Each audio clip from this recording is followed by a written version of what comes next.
Assalamualaikum warahmatullahi taala wabarakatuh. Salam kasih sayang, salam perjuangan.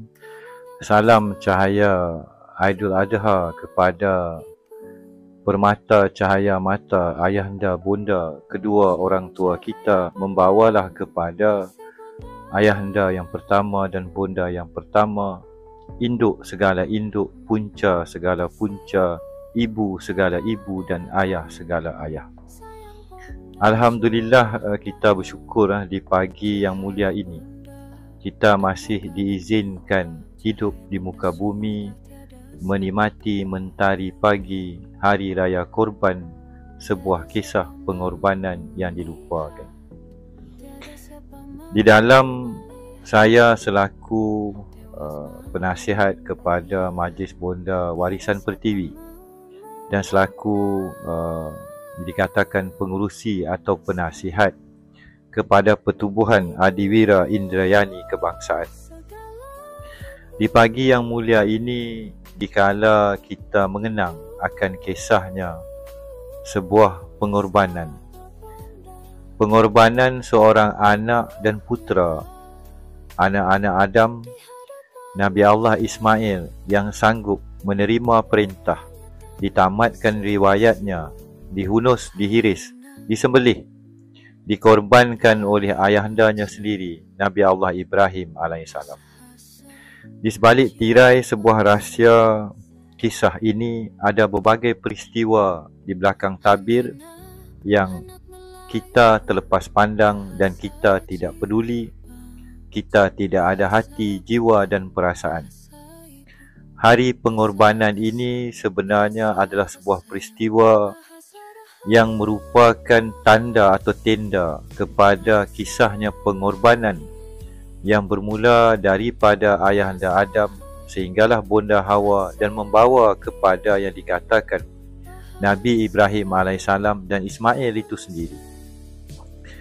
Bagi yang mahu berfikir dan berakal dan mempunyai hati, jiwa dan nurani serta perasaan, pastinya ada cerita pengorbanan yang lain. Pengorbanan di sebalik kisahnya hari korbanan ini. Di dalam kita meneruskan kehidupan kita di muka bumi, hari ini akan berlalu seperti hari yang esok. Esok belum tentu akan datang kepada kita kerana mungkin kita dijemput kembali. Di dalam kita melihat rahsia korbanan atau pengorbanan, penyerahan serta takwa dan taat mendengar perintah dan menerima perintah daripada Yang Maha Pengasih dan Maha Penyayang. Ada kisah, ada cerita kasih dan sayang, dan ada kisah yang Maha Pengasih dan Maha Penyayang. Di sebalik tirai pada pagi ini kita mendengar dan melihat berapa ribu, puluh ribu dan jutaan lembu atau korbanan ditumpahkan darahnya. Itu adalah haiwan yang disembelih, dikorbankan atas dasar wang ringgit ataupun nilai yang tidak terpalit dan tidak ada rasa di jiwa. Apakah sebenarnya korbanan yang dituntut? Apakah sebenarnya erti dan intipati pengorbanan yang sepatutnya dipelajari, diterima dan diambil maklum oleh anak-anak Adam dan bonda Hawa? Kalau kita lihat daripada hakikat makrifat serta ketuhanan dan sebuah cerita di sebalik tabir kewujudannya kita pada pagi ini, tentunya pada hari korbanan terbesar dunia Islam dan satu-satunya selain daripada agama Kristian, agama-agama lain yang juga mengadakan berbagai ritual serta program ataupun majlis pengorbanan. Ada yang pecah kelapa, seolah-olah pecah kepala. Ada yang membawa kisahnya pengorbanan Nabi Isa alaihissalam. Berbagai bentuk pengorbanan dan kisah ada di muka bumi. Tetapi pada pagi yang mulia ini, lupakah kita, wahai anak-anak Adam, akan ayah dan bunda yang pertama? Pada hari ini, apakah pengorbanan Adam dan Hawa? Apakah rasa di dalam jiwa dan raga kedua orang tua kita? Adakah talinya silaturahim antara kita dan ayahanda dan bunda pertama-tama, ayah segala ayah, ibu segala ibu, dan juga di antara kisahnya kedua itu, wujudnya kisah Nabi Ismail alaihissalam yang taat mendengar kata dan tidak berundur. Habiskanlah, tamatkanlah riwayat aku. Jangan derhaka dengan perintah Raja sekalian alam atau yang Maha Mencipta. Seorang ayah tidak tega menghabiskan riwayat anaknya. Seorang anak sanggup dihabiskan riwayatnya agar ayahnya tidak derhaka ataupun menentang ataupun ingkar kepada yang Maha Pengasih dan Maha Penyayang, Allah Subhanahu Wa Taala. Di sebalik tirai perintah ada berbagai tafsiran dan juga kupasan kepada kisah ini. Di dalam saya selaku hamba Allah seadanya Melayu di bumi tanah Melayu ini, di pagi yang mulia, izinkanlah hamba ini berkongsi beberapa sudut pandangan. Di sebalik tirai kisahnya seorang anak, adakah pada pagi yang mulia ini kita semua adalah anak? Tidak kiralah kita ini puteri atau putera. Adakah andai perintah itu sampai? Tegakah kita, sanggupkah kita berkorban atau mengorbankan diri kita seperti mana telah maut atau syahid berjuta ibu-ibu yang maut ketika menzahirkan cahaya mata warisan Adam dan Hawa. Di pagi yang mulia ini, di sebalik tirai mentari, rasa kesyukuran dan takbir berkumandang, membesarkan yang Maha Pengasih dan Maha Penyayang. Terlupakah kita akan ibu-ibu dan bonda-bonda yang telah syahid menzahirkan putera dan puteri di muka bumi? Pengorbanannya ibu-ibu telah dilupakan.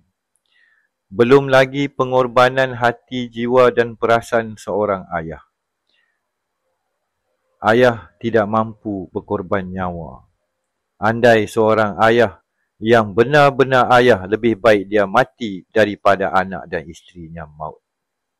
Di sebalik tabir kisah demi kisah, di manakah logika dan akal serta hati nurani dan jiwa kita pada pagi ini?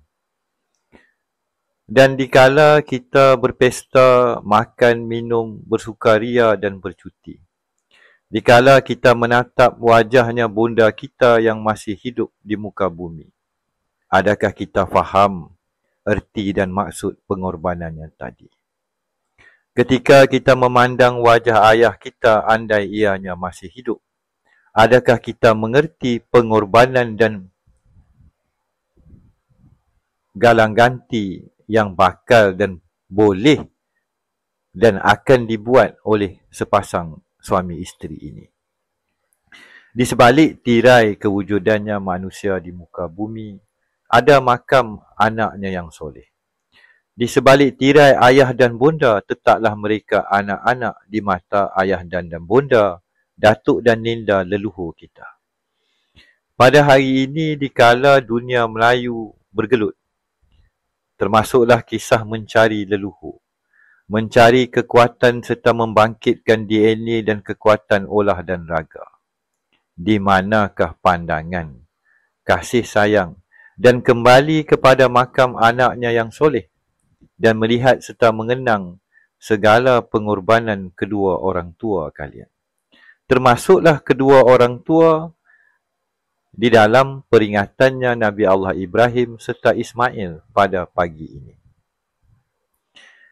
Andai pada pagi ini kita berhenti sejenak daripada segala yang pernah kita buat dan biasa kita buat, maka kita bertafakur sebentar.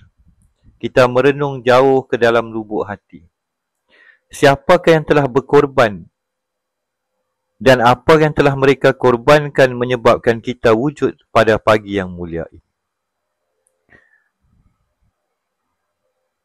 Hutang darah dibayar darah, hutang budi dibalas budi. Budi yang baik dikenang jua. Pulau Pandan jauh ke tengah, Gunung Daik bercabang 3. Hutang emas boleh ku bayar, hutang budi dibawa mati. Berbagai rangkap dan kisah. Di pagi yang mulia ini ada kisah pengorbanan. Ada kisah penyerahan. Ada kisah anak. Ada kisah ayah, ada kisah keluarga. Di sisi yang maha pengasih dan maha penyayang, apa yang sedang berlaku di muka bumi di kala ini? Di sebalik semua kisah cerita, petunjuk serta amaran, dan berbagai kisah sama ada kita fahami atau tidak. Ini semua membawa kepada jiwa dan raga serta kalbu. Tetapi, di pagi yang mulia ini, izinkanlah hamba menutup sidang yang amat ringkas ini dengan menyatakan, berhentilah sejenak wahai anak-anak Adam.